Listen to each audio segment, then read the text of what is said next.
ಆಸ್ತಿಕರೇ, ಇದು ಕ್ಷೇಮ ಮಾರ್ಗ.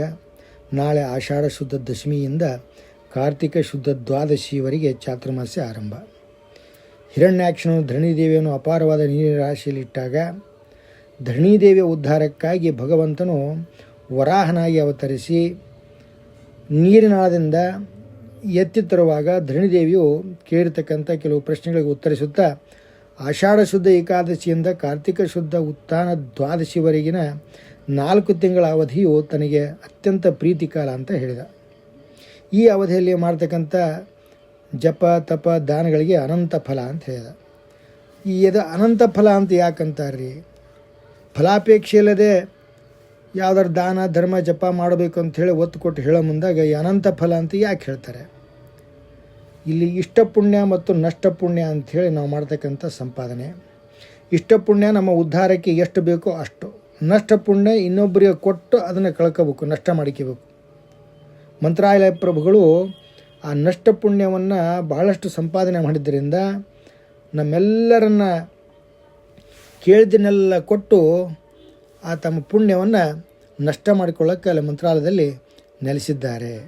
ಕಲಿಯುಗದ ಕಾಮಧೇನುವಾಗಿ ಪುಣ್ಯ ಹೆಚ್ಚಾಗಬಾರದು, ಇಲ್ಲಿಂದ ಏನೋ ಒಯ್ಯೋ ಹಾಗಿಲ್ಲ, ಅಲ್ಲಿಂದ ಏನೋ ತರುವ ಹಾಗಿಲ್ಲ, ಇದು ವ್ಯವಸ್ಥೆ. ಇನ್ನು ಕೆಲವರು ಪುಣ್ಯದ ಯಾವ ಕೆಲಸವನ್ನು ಮಾಡಿರುವುದಿಲ್ಲ.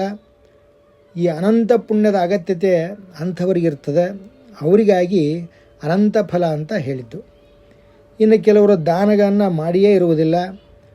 ಆ ದಾನವನ್ನು ಏಕೆ ಕೊಡಬೇಕು ಎಂಬ ಭಾಗಗಳಲ್ಲಿ ವಿಚಾರಿಸಿದಂತೆ ಲೋಭದ ಬಯಕೆಯನ್ನು ಕಳೆದುಕೊಳ್ಳಲಿಕ್ಕೆ ದಾನ ಕೊಡಬೇಕು ಅನ್ನೋದು ಒಂದು ಕಾರಣ. ಆದರೆ ಜ್ಞಾತಾಜ್ಞಾತ ನಮ್ಮಿಂದ ಸಂಭವಿಸಿರುವ ಪಾಪದ ನಾಶಕ್ಕೆ ದಾನ ಕೊಡಬೇಕು. ಆದ್ದರಿಂದ ಏನೂ ದಾನವನ್ನೇ ಕೊಟ್ಟಿಲ್ಲದವರಿಗೆ ಅನಂತ ದಾನ ಫಲದ ಅವಶ್ಯಕತೆ ಇರ್ತದೆ. ಇದೊಂದು ಅವಕಾಶ. ಭಾರತೀಯ ಸನಾತನ ಪದ್ಧತಿಯಲ್ಲಿ ತಪ್ಪು ಮಾಡಿದವರನ್ನು ಉದ್ಧರಿಸಿ ಕಾಪಾಡುವ ಮಾರ್ಗಗಳನ್ನು ಅನುಸರಿಸಿಕೊಂಡು ಬರಲಾಗುತ್ತಿದೆ. ಶಿಕ್ಷೆ ಕೊಡುವುದರ ಬದಲಾಗಿ ಪರಿವರ್ತನೆಗೆ ಅವಕಾಶ ಕಲ್ಪಿಸಿಕೊಟ್ಟು ಮಾನವೀಯತೆಯ ಉದಾರ ಭಾವವನ್ನು ಮೆರೆಯಲಾಗಿದೆ. ಮೊನ್ನೆ ನಮ್ಮ ಸರ್ಕಾರ ಈ ಬ್ರಿಟಿಷ್ ಕಾಲದ ಹಳೆಯ ಕಾಯ್ದೆಗಳನ್ನು ತೆಗೆದುಹಾಕಿ ಹೊಸ ಕಾಯ್ದೆಗಳನ್ನು ಜುಲೈ 1ರಿಂದ ಜಾರಿಗೆ ತಂದಿದೆ. ಸಣ್ಣ ಪುಟ್ಟ ಕಳ್ಳತನ ಮಾಡಿರ್ತಾರೆ ಒಬ್ರು ಯಾರಾದ್ರೂ, ಈಗ ಅವರೇನಾದರೂ ತನ್ನ ಆ ವಸ್ತುಗಳನ್ನು ವಾಪಸ್ ತಂದು ಕೊಟ್ಟುಬಿಟ್ರಪ್ಪ ಅಂತ ಹೇಳಿದರೆ ಅಂಥವರನ್ನು ಜೈಲಿಗೆ ಕಳಿಸುವ ಬದಲಾಗಿ ಈ ಕಮ್ಯುನಿಟಿ ಕೆಲಸಗಳಂತ ಗಾರ್ಡನ್ ಸ್ವಚ್ಛ ಮಾಡ್ತಕ್ಕಂಥದ್ದಿರಲಿ, ಇನ್ನೊಂದು ಎಲ್ಲೋ ಕಸ ಬೆಳೀತಕ್ಕಂಥದ್ದಿರಲಿ, ಇಂಥ ಕೆಲಸದೊಳಗೆ ಅವ್ರನ್ನ ಹಚ್ಚಿ ಅವರನ್ನ ಪರಿವರ್ತನೆ ಮಾಡ್ಲಿಕ್ಕೆ ಒಂದು ಅವಕಾಶವನ್ನು ಕೊಡಲಾಗಿದೆ. ಹಾಗಂತೇಳಿ ಒಂದು 100 ಕೋಟಿ ಸರ್ಕಾರ ರೊಕ್ಕನ ಎಲ್ಲರೂ ಒಂದು 10-20 ಮಂದಿ ಹಂಚ್ಕೊಂಬಿಟ್ಟಿವ್ರಿ, ನೀವು 6 ತಿಂಗಳು ಯಾಕೆ ವರ್ಷ ಬೇಕಾದ್ರೆ ನಮ್ಮ ಕಡೆಯಿಂದ ಗಾರ್ಡನ್ ಕೆಲಸ ತೊಗೊಳ್ರಿ, ಕಸ ಬೆಳೆಸ್ಕೊಳ್ರಿ, ಪೈಖಾನೆ ಬೆಳೆಸ್ಕೊಳ್ರಿ ಅಂತಂದ್ರೆ ಅವಕಾಶ ಇಲ್ಲ. ಈ ಬದಲಾದ ಕಾಯ್ದೆಯ ಬಗ್ಗೆ ಮಾಹಿತಿ ಕೊಡಲಿಕ್ಕೆ ಒಬ್ಬರು ಬಂದಿದ್ದರು.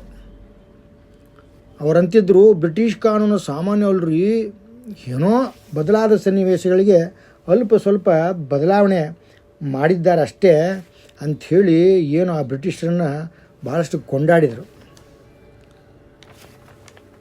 ಕಾನೂನು ಅಂದರೆ ಹರಿಕತೆ ಅಲ್ಲ ಅಂತಲೂ ಅವರು ಅಂದರು. ಅಂದರೆ ಈ ಹರಿಕತೆಯನ್ನು ಗೌಣವಾಗಿ ಕಾಣ್ತಕ್ಕಂಥ ಪ್ರಯತ್ನ ಅವರು ಮಾಡಿದರು. ಹರಿಕತೆ ಇಲ್ಲದಿದ್ದರೆ ಜನಸಂಖ್ಯೆಗಿಂತ ಹೆಚ್ಚು ನ್ಯಾಯಾಲಯ, ಪೊಲೀಸ್ ಸ್ಟೇಷನ್ ಇರಬೇಕಾಗಿತ್ತು. ಹರಿಕತೆಯಲ್ಲಿ ಮತ್ತೊಬ್ಬರಿಗೆ ದಾನ ಮಾಡುವ ಬಗ್ಗೆ ಒತ್ತು ಕೊಟ್ಟಿದ್ದಾರೆ ವಿನಃ ಬ್ರಿಟಿಷರಂತೆ ಮತ್ತೊಂದು ದೇಶ ಹಾಳು ಮಾಡಿ ದೋಚುವುದನ್ನು ಹೇಳಿಲ್ಲ.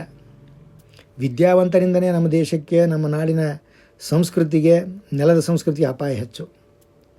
ಯಾರೂ ಹೇಳ್ತಿರ್ತಾರಂತ ಮನುಸ್ಮೃತಿಯನ್ನು ಹರಿದು ಹಾಕಿ. ಅಲ್ಲ, ಮನುಸ್ಮೃತಿ ಯಾವ ಕಾಲದ್ದು? ಅದಕ್ಕೂ ಬದಲಾವಣೆ ತಂದುಕೊಂಡು ನಾವು ಬದುಕ್ತಾ ಇಲ್ಲೇನೀಗ? ಸಂವಿಧಾನವೂ ಬೇಕಾದಷ್ಟು ಬಾರಿ ತಿದ್ದುಪಡಿಗೆ ಒಳಗಾಗ್ಯದ. ಹಾಗಾದ್ರೆ ಆ ಸಂವಿಧಾನ ಏನು ಮಾಡ್ತೀರಿ ನೀವು? ಇದಕ್ಕೆಲ್ಲ ಉತ್ತರನೇ ಇಲ್ಲ. ಆ ಟೈಮ್ನಾಗ ಒಂದು ಗಾದೆ ಮಾತು ನೆನಪಾಗ್ತದೆ, ನಾಯಿ ಬೊಗಳಿದರೆ ದೇವಲೋಕಕ್ಕೆ ಹಾನಿಯೇ ಅಂತ.